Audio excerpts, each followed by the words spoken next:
দেখছেন big news Bangla. আমরা আছি বনগরের অন্তর্গত 19 নম্বর ওয়ার্ডে। আপনারা প্রত্যেকেই জানেন যে শীত আগত এবং 25শে ডিসেম্বরের আগেই কিন্তু এখানে রকমারি পাখি প্রদর্শনী 19 নম্বর ওয়ার্ডের পৌরমাতা শ্রীমতী শম্পা কুণ্ডু মহাশয়ের উদ্যোগে এই প্রদর্শনী গত বছর হয়েছিল এবং এবছরও তার অন্যথা হয়নি।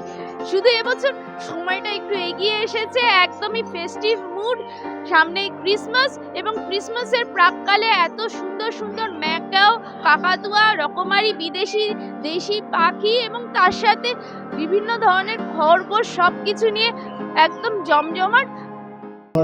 এটা হচ্ছে আমার দ্বিতীয় বর্ষ। তো গত বছর জানুয়ারি মাসে হয়েছিল।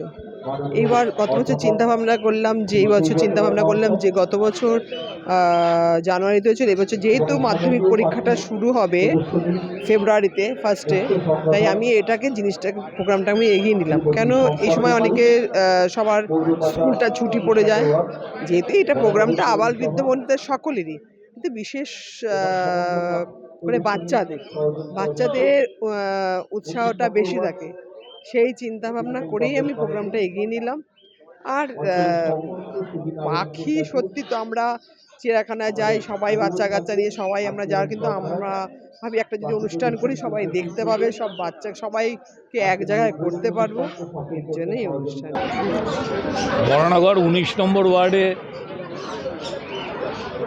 একটা সুন্দর পাখি প্রদর্শনী হচ্ছে।